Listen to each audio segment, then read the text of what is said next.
Hello, I'm Stephanie. And I'm Lauren. And this is I've Got Guts, a podcast about living and thriving with chronic illness. And all the things that take guts to say out loud. We're here to talk about the hard stuff, the stuff that's messy, complicated, and often left unsaid. From chronic illness to everyday life, we're creating space for honest conversations, real connection, and a lot of laughs along the way. And just so we're clear, we are not medical professionals. We're just two best friends sharing what we've learned and what we're still figuring out. So you don't have to do it alone.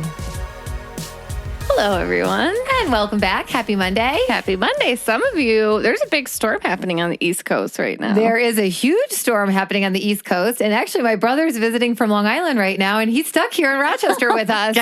Their flight was supposed to be tomorrow, Monday. Yeah. Or today when you guys are listening, and they canceled all the flights. Oh, my God. And now they're flying out Tuesday. So yeah, it turns out it's like a nor'easter cane, which is like a nor'easter with a hurricane mixed in. Yeah, because my brother Kevin, his girlfriend Michelle, mom lives, I guess, near the water, and she was freaking out. She's like, it's like there could be coastal flooding and things like that. So really crazy, really crazy. That's nuts. Hopefully, sometimes they predict these crazy things. Hopefully it's not as bad as they're predicting. I think this one's going to be pretty bad. Well, wherever you are, stay safe out there. Yeah, it's like just missing us, which we deserve to be missed because we've had a lot of storms in the last month.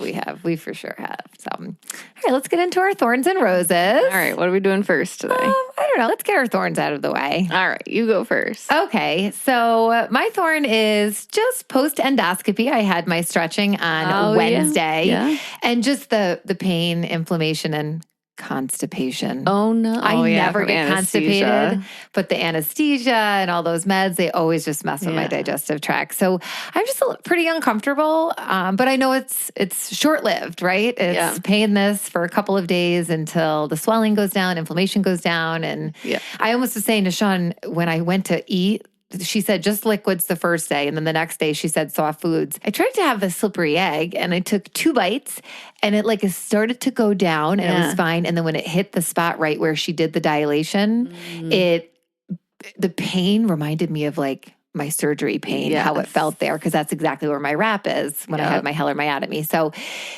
I was like, I can't even eat my slippery egg. So I really haven't. Last night is the first time I started to eat, and I had a really soft, we did tacos last night, and I did a soft quesadilla avocado thing. Really slowly, I was able to get it down. So they gave me liquid Tylenol. I actually called and asked for it because I couldn't swallow the bigger pills, like the ibuprofen or the Tylenol. So I called, and she calls me in. It's children's Tylenol, right? Well, yeah. And it's over the counter, so the insurance company won't pay for it. But the reason they write it is because I'm taking 24 milliliters every 4 hours. Yeah. That's a lot. So she called it in, and the pharmacist, Sean, went to pick it up. It's all these bottles. And it only cost $12. Insurance wouldn't cover it, but because it was, if we tried to buy that over the counter, it would have been like $100. What does it taste like? Grape. It's actually really yummy. Oh, okay, good. Yeah, I go to counter. I'm like, well, if I don't end up using this all, he's got, because it's children's Tylenol. It's just different dosage, So, but yeah, so that was my thorn this week. Just post healing from this endoscopy. It's this goes to show you were so excited about this procedure, and now you're having a thorn about it. But that's okay. That's just part of it. It's part of it. It's a healing part of it. It's a healing part of it. But the difference is now it's like each day I get a little bit better. That feels hopeful. That feels good. Yeah. What does not feel nice is when you're not getting better, right? And it's like this, I know each day it's going to be a little bit better. I'm going to be healing, feeling better. I already don't feel that pain right there. Which is good. And I didn't even take Tylenol yet today. I probably could use it. I'm feeling a little sore to get there. Yeah. So that was my thorn. What's yours, Room? My thorn is that nobody warned me about how horrible your first period after exploratory laparoscopy surgery is. Pretty bad, huh? I like death. Ooh.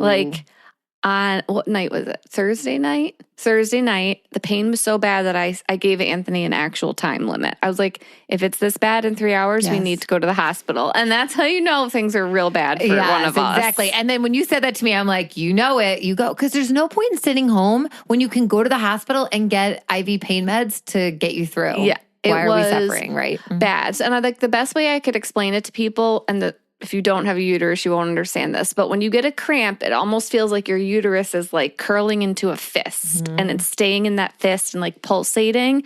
But then the cramp ends and that eases. My uterus was staying like clenched like that. And it was giving me like this claustrophobic like feeling. Because I was like, I kept saying to Anthony, like, it's not supposed to be like this. It's not supposed to be like this. Because I knew something was wrong, you know? Right. But it turns out this first period is that bad. And it continued. I mean, it continued 4 days. Right. Which That's a lot of days. A lot of days. And I started crying yesterday because I was like, everybody's going to be like, oh, you had all this time off from work. Must have been nice. Well, for a week, I was recovering from surgery. Right. And for a week, I was dealing with a period that was like recovering from surgery. So where's my break? Right. You really didn't get you need a break from your body, essentially. I need a break from my body. Oh, my God. But it's been brutal. And like the thought that I have to go back to work tomorrow and like, could this pain happen while I'm at work? Is my body fully healed? Like I still have so many questions. Right. And you did talk with the doctor, right? I did talk to the doctor. He said he basically just covered all the bases. So I had a perioneal, I'm probably not saying that word right, cyst. And that was on the back of my uterus. And that biopsy came back positive for endometriosis. So that was endometriosis cyst. He removed that and he said he did burn everything because he goes, none of it was deep infiltrating. It was all good. Very surface level, he was like very clearly stage 1. He told me exactly where it was. And he said, my uterine cavity looks beautiful. There's nothing wrong. That biopsy came back negative. Good. But he did say he wants our next step to be another retrieval. Right. Yeah. So we have to wrap our minds around how we feel about that. And we want to talk to our preferred doctor to see how he feels about that. Right. And I get his thought process. His thought process was, what if the endo was affecting your egg quality? Right. Could we do another round and get you higher quality eggs? Right. Yeah. Which makes sense. So yeah. All right. So stay tuned. We talked to the next doctor on March 11th. We're giving my body one cycle. I think that's smart. Needs a break. Yeah, I said to Anthony, the thought of having to do shots in 2 weeks on my belly was like a little too much for me. No, after you just had incisions, you're healing. Yes. No, smart. Need a break. Give yourself a little break and then reconvene. Yes. Love it. Roses? All right, roses. What's your rose? I think I know. I feel like my rose is just, I had the best February break. I know you did. We were home, we were cozy. I taught my live event. And it was amazing. Thank you. It was just it lights me up to teach in general, but like, it's just a different feeling, like teaching these strategies, tools that I use to survive, knowing that it can help other people. There was a bunch of people who registered. I had over 50 people end up registering. A great number came on live. It was just such a great group of people. And thanks for being there, Rome. And it was just, of course, the space, the community, the feeling of it all. And if you didn't catch it, I have a replay. So check out the replay. We'll include it in the show notes. But that just felt so good. So I felt my whole break was just home, cozy, just spending time with Connor, working on getting stuff ready for that class. I taught it. And then my brother and his girlfriend, Michelle, and her daughter, Emily, came to visit, and they're still here right now. So I'm like ending February break with family. And it's been so my rose is just a great February break. Yeah. Lots of fun, lots of making good memories. So it was awesome. Good. I'm glad. What's your rose? My rose is that our producer is going to be 36 on Tuesday. Happy birthday to you, We've got a birthday in the room. And you baby, you. He is a baby. We celebrated on Friday night, and Anthony loves hockey. So we went to our local AHL league, the Rochester Americans, to see the game. And it was 90s night. Oh, I'm so sad we missed it. Connor had a hockey game. Otherwise, we would have been there. 90s cover band, 90s music, 90s memorabilia. It was like right up our alley. We all had so much fun. Everybody was like loud, crazy. We had a blast. Oh, I love it. That's awesome. Not gonna lie, I did get Dippin' Dots, and that might have been part of why it's This Is My Rose. I know how you love Dippin' Dots.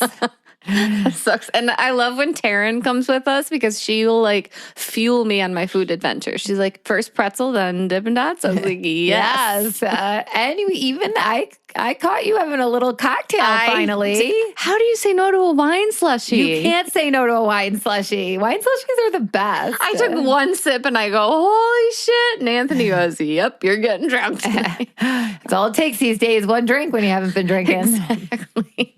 But it was a fun birthday celebration. Oh, awesome. Well, happy birthday, Anthony.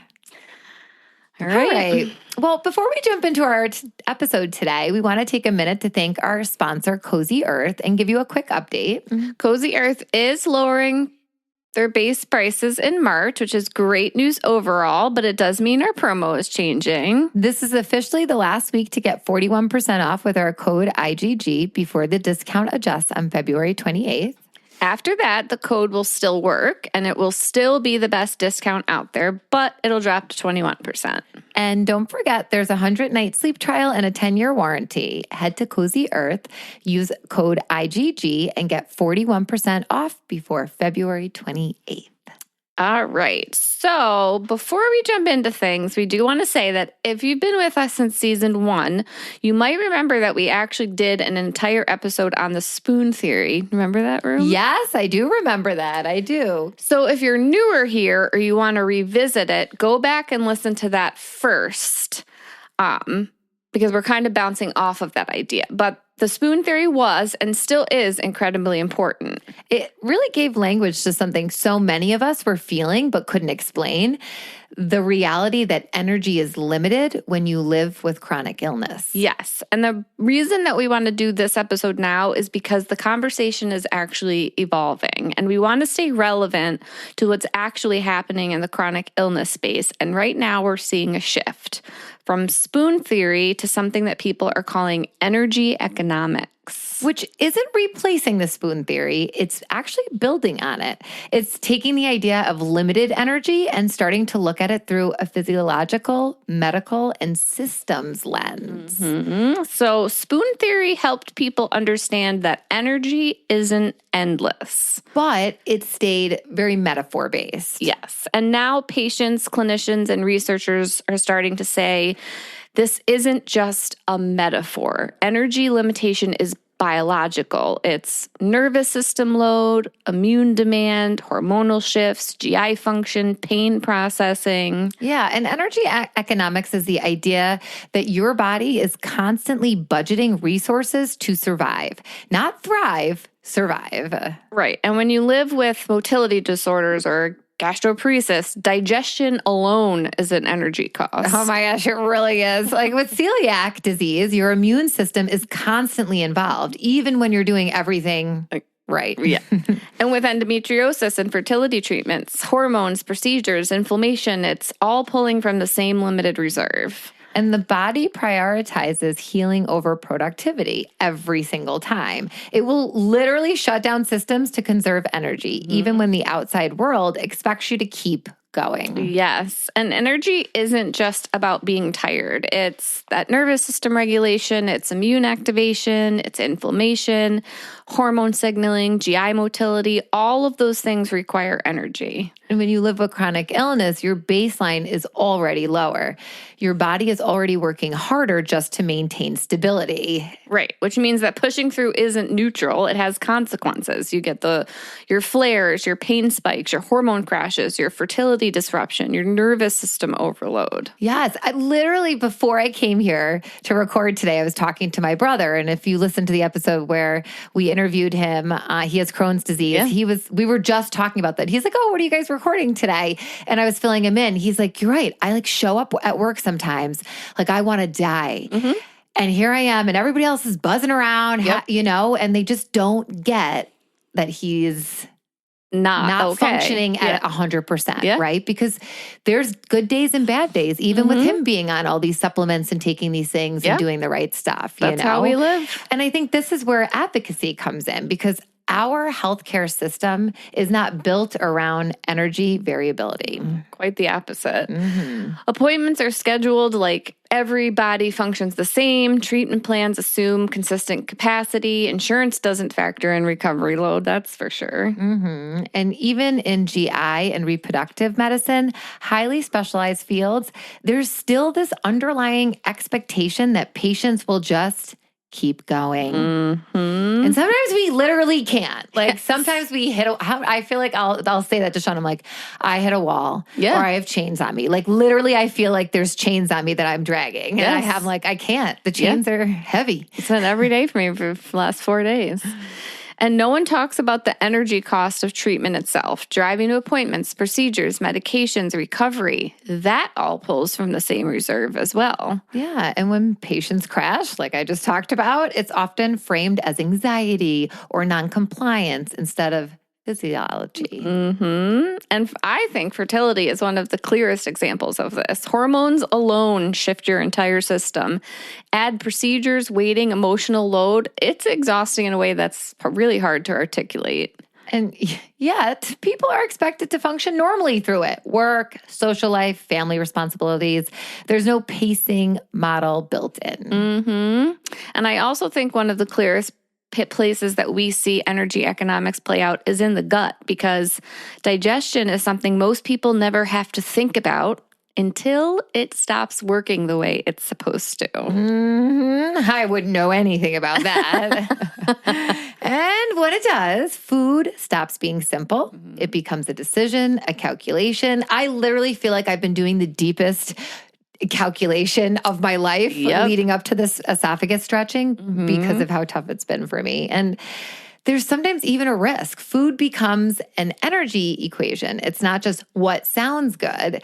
It's what will my body be able to handle today? What won't spike inflammation? What won't set off symptoms 2 hours from now or tomorrow?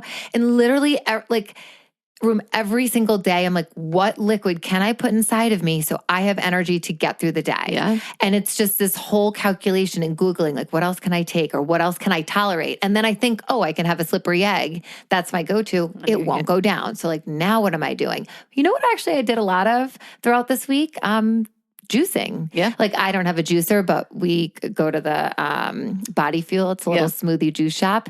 That's been great because it's just pure nutrients from the fruits and veggies, no sugars, none of that kind of stuff. Bone broth has been something else I've been like living off of, but I got to tell you, this piece right here is probably the thing I talk to my clients about the most. It's that stress, or I don't think normal people who just eat whatever realize how stressful it is to have to think about every single thing you put in your body. Even when we don't realize that we're doing it, we are. And it's like, that sucks energy out of you too. Right. Because I just think about last night for dinner, for an example.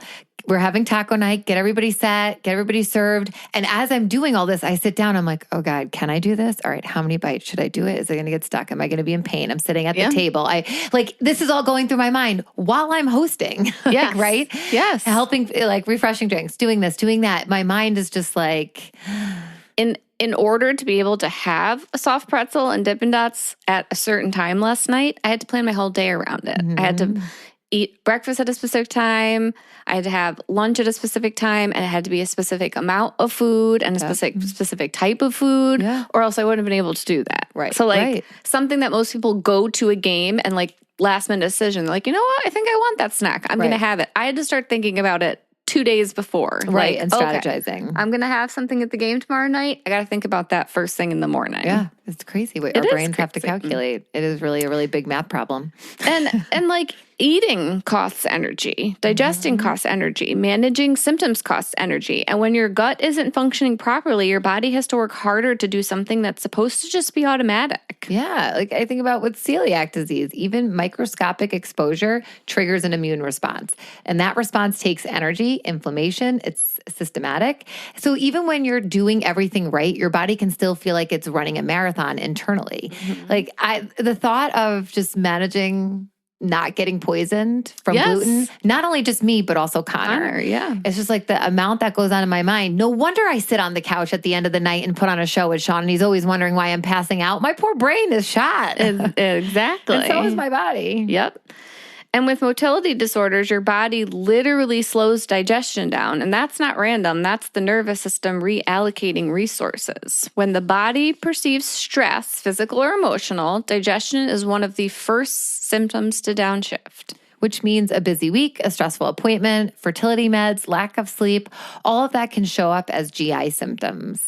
And then you're spending energy managing the fallout. So adjusting meals, heating pads, medications, resting, canceling plans. It's a cycle. Yes. Speaking of heating pads, mine died. Oh, no. Oh, my gosh. But I did take out my old heating blanket, my heated blanket. Nice. I've been wrapping myself up like a burrito and pressing high. It's crazy.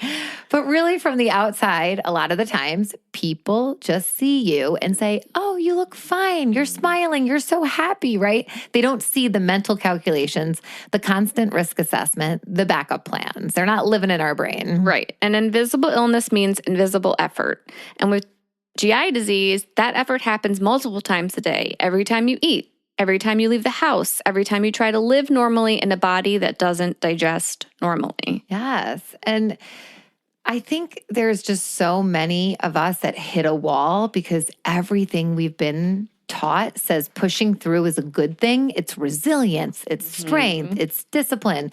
It's what you're supposed to do when things get hard. I feel like it's almost like this badge of honor you want to wear. Yeah. Which we've learned is F that. No I'm thanks. so sick of not getting a gold medal for trying hard. Exactly. And that messaging works for acute challenges, right? Yes, Short-term stress, situations where the body can recover quickly. But chronic illness is different because your baseline isn't the same to begin with. Yes, there's this belief that pushing through builds that resilience. In chronic illness, it actually often builds relapse, crash cycles, burnout, longer healing times, and sometimes it pushes your body further away from stability in the first place. So let's say you power through a flare, right? And then you pay for it days later. You push past fatigue and don't take that nap you were dreaming about. Yep. And suddenly your symptoms spike or you ignore the signals and the recovery window gets longer and longer. So taking care of you is so important. Yeah, because pushing through doesn't erase the energy cost. It just delays it. And eventually the body collects. And the hardest part, we internalize it. Yep. We blame ourselves. Yep. We think we didn't try hard enough. We didn't pace well enough. We didn't rest soon enough. And instead of recognizing the truth that we're navigating systems, expectations, and a culture that still measures strength by how much you can override your body. Yes. Like, long gone in my mind are the days of overriding that. I'm looking for harmony within the body, right? And being in tune to what I need and then responding to it is my new motto. I like that motto. And this is the part we don't talk about enough because energy economics isn't just practical, it's deeply emotional. It really does change how you see yourself. And energy economics forces you to grieve the version of life when you could just push through. The version of you that didn't have to calculate every decision and that didn't have to build in recovery time, that didn't have to think about consequences 2 days from now. And I'm getting emotional because I literally feel like I'm swimming in that space right now. Yeah, we're living it. It challenges productivity culture, independence, identity, especially if you were someone who prided yourself on being capable and reliable, the one who can handle it all. That's not me at all. No, not me either. Definitely not. And it brings guilt, right? Because rest is still treated like a reward, not a medical need. And that's just something I've had to like literally retrain my brain with. And I'm living proof of that.